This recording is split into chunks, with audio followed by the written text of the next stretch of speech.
All right, all right. Welcome to Me Time with Mind Escape Vibe, where it is your time to be kind to your mind. And I'm super excited because for the month of May, the theme is Corporate Women Speak. And what they're going to speak on is personal empowerment and mindfulness in the workplace. And this is specifically for those emerging adults who will be graduating or you're just entering the workforce, or even if you're already in the workforce. And they're going to be dropping some gems on you today. So, Sarah Lawrence is a great friend of mine, and she has decided to come on here and take this journey with me. And I'm going to take a step back and let Sarah introduce herself. Go ahead, Sarah. Yeah. So Sarah Lawrence, I'm a nurse by background, cardiac ICU nurse. Left the bedside years ago, about 13 years ago, and got into clinical documentation integrity. Um, I've done all sorts of levels of work. I've been a corporate director. I'm currently the head of our burden of illness program at my current company, and have just been through the gamut of corporate life and being frontline nurse too. I mean, and it's something else to find your footing and to find what works for you and to be able to maintain that balance. And it's really something that you have to work at. So I'm really excited to talk to the women this month, and I'm just super excited. I'm so glad. Thank you for coming on, Sarah. Yeah. So I like to start with sharing a mental victory vibe celebration. And that is something that you've done for yourself, an activity, maybe recently, this week, even over the weekend that just fills your cup and just helps you. What have you done? So I live in Colorado and it's been cold, but it's been really, really nice outside and the sun's been coming out and it's been warm. And so I love to sit outside and just sit and not think about anything and just soak up some vitamin D from the sunshine. So I spent Sunday doing that, Easter after church. And then yesterday, my husband and I just took a lunch break from work and we sat outside on the deck and enjoyed it. I know that's right. I love being outside in nature. I do. And I like to, one of the things, even though I duck when the birds like start flying over my head, because, I mean, I have got a couple of drippings on me a couple times. I done had the dripping experience. So I try to, but I do like to see them flying by and they're, but when they start, I'm like, that's one of the things I enjoy doing when they're not flying toward me or over my head and I'm like checking my shoulders. I've had a drop, girl. I've had the experience, especially when I was in college. I'd get hit by the birds all the time. So Uh, I'm like, okay, yeah. Okay. it is a yuck. So I always like to also ask, what is your self-love or your personal empowerment theme song? Um, I like Pink. I Thank think you. she's a bad A. I love her. Yeah. And so I like her song "Just Like Fire." Just like fire. All right. So I want to get right into it. So I know that the topic is specifically related to how to block time and find out what works for you and discover what's best for you when you have so many competing priorities and they're pulling at you. Mhm. You want to do this, but you definitely need to fill your own cup. So, the first thing I'd like to ask is when you have so many competing priorities, what is your process to express gratitude? Yeah, um, I like to do real time feedback and gratitude. I like to like in the moment thank somebody in the moment. Gosh, I recognize that was really hard, and just stay on top of it. I think we just get complacent in life, and I think we just Mm. kind of do what we do, and we don't recognize anybody else. And everybody's working hard, and everybody's got stuff going on at home or at work, and nobody really just wants to talk about feelings. I also like to ask people, especially if it was a big event or something um, powerful that stood out to them, and just ask them like, how did that make you feel? How did you feel with that? And help them process through their feelings with that. But yeah, I'm a direct feedback kind of girl. I want to reach out in the moment. So how did you develop that? Is that how did you come up with that to use that with others? How did you come up with that? What made you find that that worked? I think in my younger life, just working, you work hard and you're trying to prove yourself. You're trying to show your boss that you're everything. And then you just don't get any feedback and you don't feel like you're seen. I just remember how that made me feel. And I want others to feel seen. I want them to know that they're working really hard and that I see you and others see you too, and to uplift people. I love it. I want to just repeat that for the people in the back. It's validation. She said, I see you. So gratitude, her expressing gratitude even for herself and for others is I see you. Youthebomb.com. Get it, sis. I love it. I love it. I get so excited. I'm going to try to keep it down. Sometimes I get too excited and I start clapping, Sarah. So I'm going to try really, really hard not to do that. So, how did you come up with your routine or your way of discovering how to put yourself first with so many competing priorities, especially whether you're in a new position, an existing position, and if you have a family or if you plan on having a family? Like, how did you come about doing that? Yeah. So I think I'm going to start with the mistakes that I made early on and the Okay. lessons that I learned, if that's okay. I love that. Yes. Yeah. So again, I'm a really competitive person, but not to other people, to myself. And so I need to be the best for myself, and I need to work hard, and I need to show everybody just how great I am and what an incredible worker that I am. And that was to my detriment in the beginning. Gosh, worked my way up. I was system director of our program at the shelter system in Texas. And there's a lot of expectations. There was a lot of work that had to be done. There's a lot of relationship building. I traveled to all of the hospitals within the Metroplex, and that took a lot of time. You had to get up super early to go meet an 8 o'clock meeting when you live 2 hours away. It was crazy. I did not know how to say no. I didn't know how to say no. I didn't know how to say, I just can't do that right now. Or, gosh, I need to take my kids to preschool. And then I was pregnant at the time too, and I was just working so hard. Found myself in situations where bad politics, we find it's everywhere. We find that everywhere. But bad politics, and just I was afraid to raise my hand and say, something's not right, because I was afraid of what that was going to look like to me. I was afraid that I was going to look like that I was tattling on people, and people wouldn't think that I was such a great worker that I was trying to be.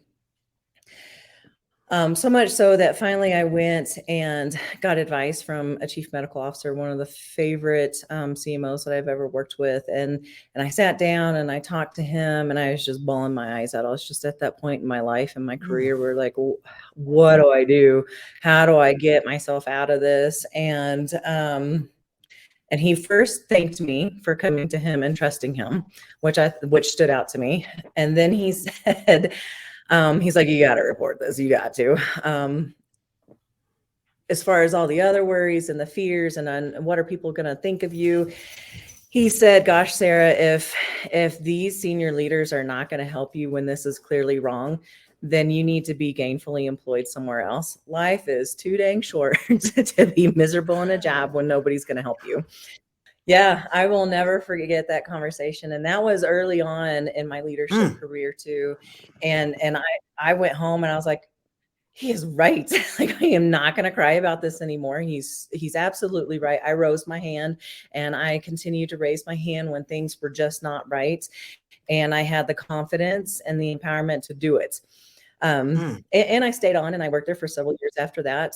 And when I would leave and I would find myself in that same situation, I would go back to that advice and I would say, okay, I'm not going to do this. I need to set boundaries. I need to say no. It is okay to say no to somebody when you are overworked and you can't get something done. It is okay to say, when do you, gosh, I really would like to help you. When do you need this by? And if the answer is end of day, then the answer is no, I can't do this by end of day. I have other priorities. And I think that's what people need to understand as they're starting their career, that it's okay to set those boundaries. And it took years to learn that. It takes years to learn it, and it's like a practice. It's like a lifestyle. You have to sometimes check your ego self so you can still be able to show up and set a boundary and be flexible with changing it and listening to someone else. Mm-hmm. Wow.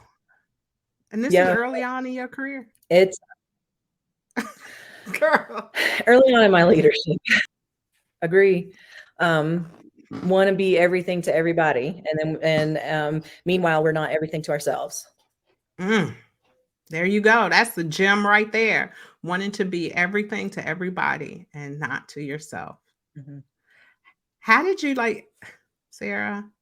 I'm about ready to stand up and start dancing. I'm trying so hard to stay in this chair, but I'm getting so excited because I love it. So what did you do after you took that advice and you started to raise your hand and you started to communicate more and you started to set those boundaries? How did you start to pour into yourself to continue that practice even now at this point? Yeah. Like, you block your calendar, you take time, you go out. If you want to go outside to eat your lunch, go outside and eat your lunch. And when I start a job, or if I get a new boss, I'll have a conversation and say, okay, what's your leadership style? Here's what I like in a leader. Here's my style as a person. I do not care to be micromanaged. I do not micromanage my team. Everybody's an adult. We don't get to this point in our life and our career to be micromanaged. So I believe in that strongly, and it's just that upfront communication. And then, if I need to go take a walk because we just got off of a really tough meeting, well, I'm just going to go take a walk and have a few minutes. And I think, if you're in a healthy work environment, they understand. Folks understand. Like, that was really tough. Sarah needs a moment, or, so-and-so needs a moment, and that's okay. That was really tough. And you said something that was a gem too, a healthy work environment. And I know that businesses are busy. It's a business and revenue is important. They have to make payroll and pay their own bills. But it also needs to be a healthy work environment for the people that work there, to take a moment away, to take a deep breath, to clear their minds and to come back clear to do what they need to do. And I think that is so important. I'm so glad you said that, because we all define a healthy environment differently, right? Mm-hmm. Yeah, that's a great point. We sure do. We have different expectations on what we consider healthy and good and successful even. And I think that when you're going into the workforce, or if you're in the workforce, or if you're all over the place and you're in this position and you just don't know which way to go, you need to sit back and take a look at your own expectations for yourself. Did you ever go through that process where you just went through a process of determining your own expectations for Sarah before you even talk to someone else about expectations for them? Yeah, that I still struggle with. I again have been in tough work situations where, and my kids were little too, and I just kept thinking, they don't care that mommy has a tough job. They don't care that mommy doesn't like this person, or this person is coming hard on mommy. They just want mommy, and mommy can't be crying and mommy can't be sad when she gets done with work. And so I think that was my first step personally. And then as the kids have gotten older now, it's like, okay, well, I need to take care of me and I need to have a mental break. And if I want to go take a walk for my lunch break, then I have the prerogative to do that. I should do that. A big thing for me too is enrolling in the master's program that I'm in. And I've put that off for years and years, just kept thinking I can't do it. Not enough time. I'm too busy at work. The kids are too little. And then finally I was like, this is dumb. I'm wasting time. I'm wasting time to I'm get this loving done. it. You know, I'm loving that master's program. A good friend of mine. So the woman that I mentioned who was in compliance, and I shared your information. I shared her Mhm. information with you. So we were out to dinner, and she told me she got her master's from the same program. Oh, really? Oh, that cool. Yes, and I was like, I didn't know that. I got to tell Sarah. Yeah, that's exciting. Yeah. It's a up and coming program, I think, and I think it's gonna be really important with just the healthcare industry right now. Yes, yes. I love that you mentioned a couple of things because we will have moms working, corporate moms listening, Mhm. and corporate moms, they juggle so many different things because they have to be this person at work and they got to be mommy at home. They may have a spouse, or a significant other. And you said they don't, my kids won't understand why mommy's crying after work or this about mommy. Yeah. So, what did you do before you presented yourself? Because you have to be present and in the moment with the babies, right? And because everything that they're sharing, they're Yeah. excited. Everything that they tell you as when they get in the car after school is excitement. So, what did you do so Yeah. you could be present and savor those moments? I quit my job. Took I stepped down, it's, I found a different job, and that was when we moved to Colorado, from Texas to Colorado. It was a lifestyle change that we wanted. It was a way to just kind of start over and refresh. And I stepped down from a director position to an educator position, and that was the space that I needed to reset mentally and to reset expectations that I wanted at home for the kids. Ooh, so you made a change that was for your own benefit. And notice, I love a couple of things you said here. I just want to make sure the people in the back didn't miss it. You said you moved, it was a lifestyle change. So you made Mhm. your own mental space, your own mindfulness, putting you first with a lifestyle change of a quieter environment, a slower environment to go out and enjoy nature. Hopefully not with any birds. Like, I Yeah. hope you don't have a bird situation. But I love that because mindfulness and just taking the time to pour into your own cup, that should be part of your lifestyle. Just like taking a bath, just like combing your hair and brushing your Mhm. teeth. Mhm. It should be a Yeah. lifestyle. I love that.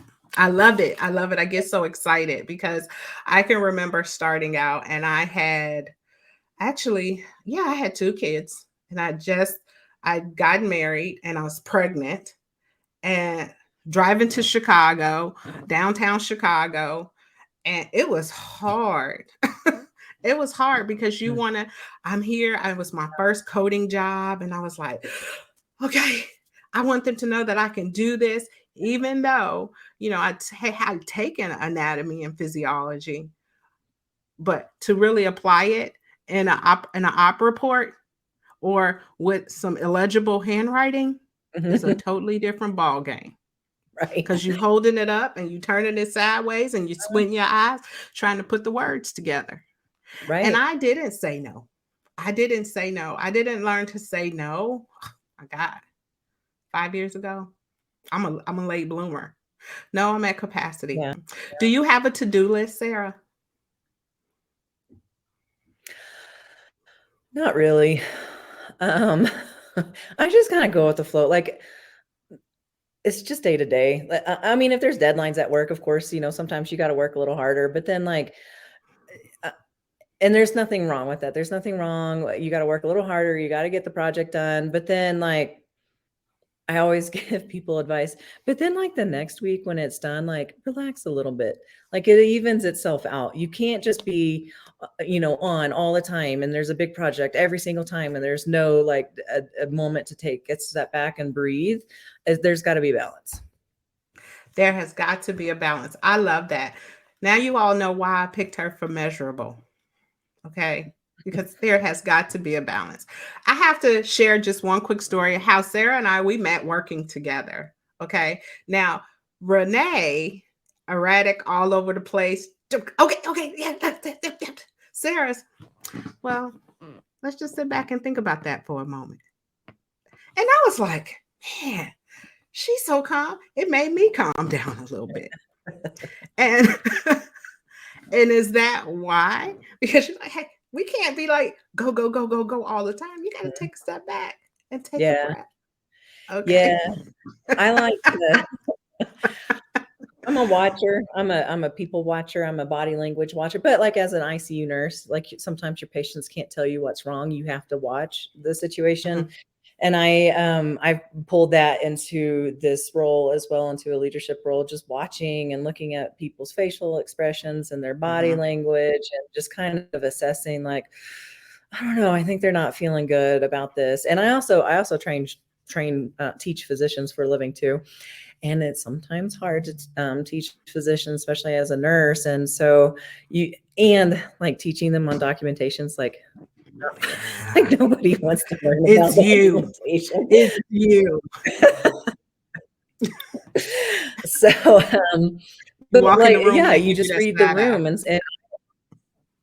It's you. and I have stopped and I have been like, okay, I feel like we're not feeling comfortable anymore. Let's take a break. And then like, let's talk about why we're not comfortable. Mm. But I don't You think people said, do let's that as talk leaders about either. why I we're don't not comfortable. Do you always get a good reception from let's talk about think, why we're not comfortable? Do people truly open up or do you sense some hesitation? well, the folks who want to talk and share, they speak and share, and the folks who aren't comfortable, they typically won't. But sometimes they'll just reach out in private too. But I think so. I think sometimes like when things are escalating and it just continues to escalate and escalate and escalates and it gets to the point where like there's so much tension and it's just futile to continue to have a conversation. But if we had just stopped, I don't know, 5 minutes ago and been like, okay, we're escalating, maybe we should stop right now and let's reschedule for next week or tomorrow, and then we'll come back fresh, or like let's talk about it now. Like why are we uncomfortable? So, if a new grad was listening right now and they were walking into their first true corporate job where I mean, you know, they are like, okay, I'm a new project manager and I'm walking into this job and I'm so sorry about the what am dog. I yeah, what am I gonna do? Oh, with the dog girl. If you listen to any of my previous podcasts, you'll hear babies crying. It's a family show. It is a family show. So that means dogs too, because my dog has been heard snoring before. That's right. So it's a family show. So, and they're walking into, this position and they're like, oh, I'm so nervous. Oh, what Mhm. can I do?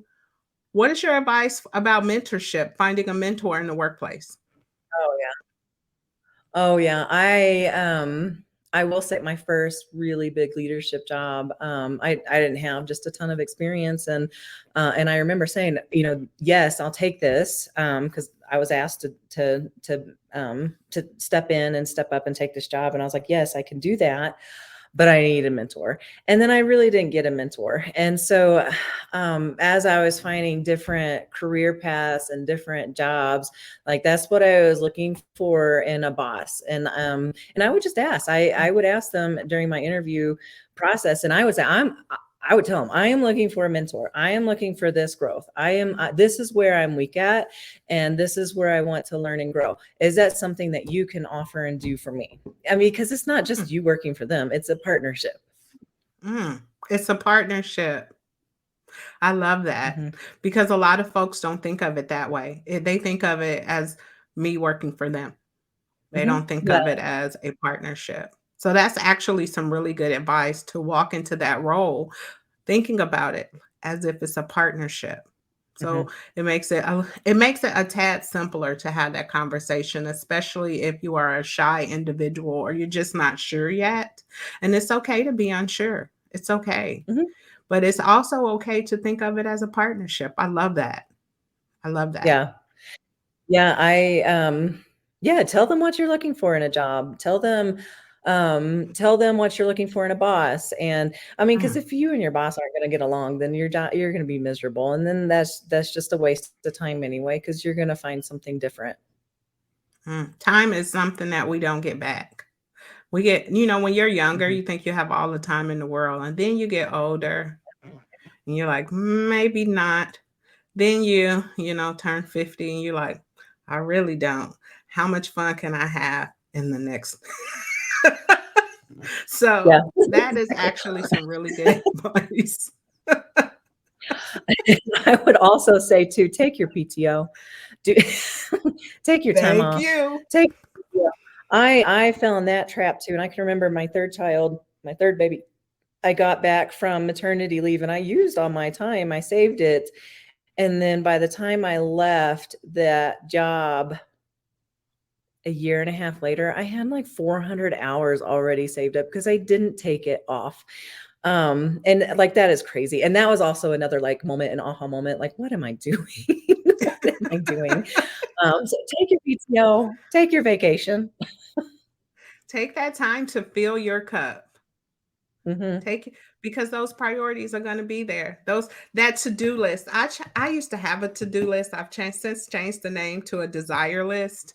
Oh, And nice. I actually I set goals for my to-do list for what I want to accomplish in an hour, what I want to accomplish in Mhm. 4 hours, and what I want to have accomplished by the end of the day. Because I found That's nice. myself looking at this list and getting overwhelmed. Mhm. And I know there are a Yeah. lot Oh, of yeah. people out there that can get overwhelmed with their to-do list.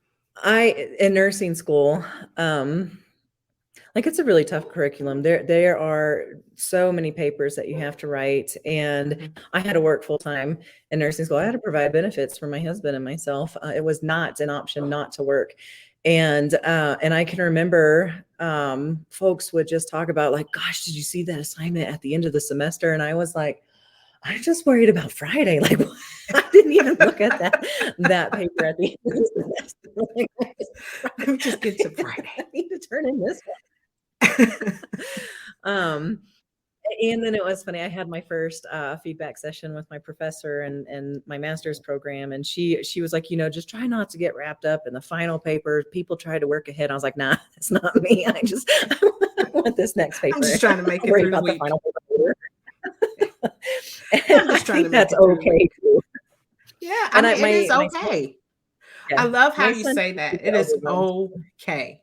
Yeah. Yes. Yeah, and my son gets overwhelmed, and he's thinking about just everything that's going on, and I'm like, just answer one question, and then answer the next question, and then the next one, and don't worry about the giant list that's waiting for you. Just do one thing at a time, and Mm, just break it down. y'all, eh, that's some good advice. One thing at a time. It is okay to do one thing at a time.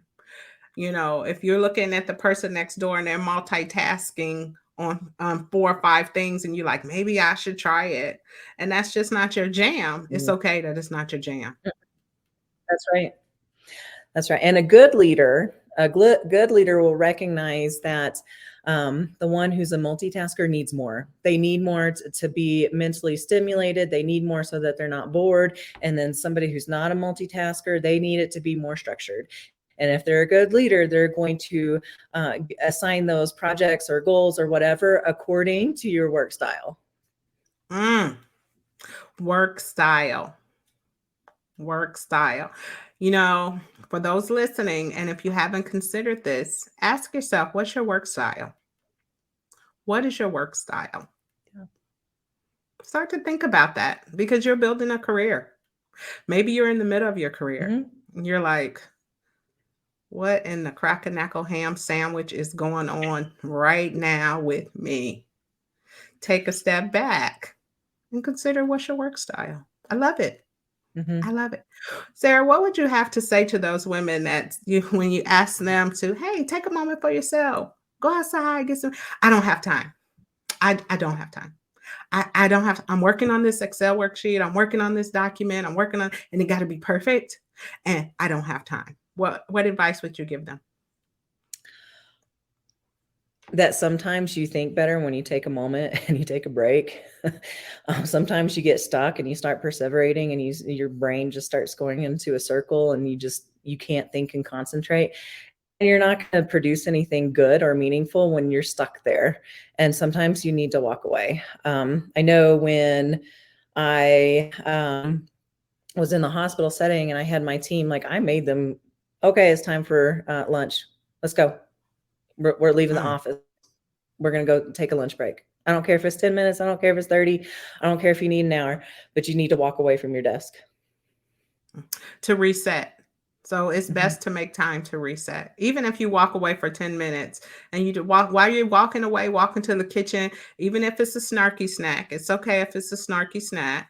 Okay. You're walking to the kitchen, take some deep breaths and recalculate your mind with that breath. Start small. Just don't forsake yourself. Don't forsake yourself. I love that. I have one more question for you. I know I've asked so many, but I ask you questions all the time. So see, she used to me, y'all. She used to me. What advice would you give your younger self to help cultivate self-trust?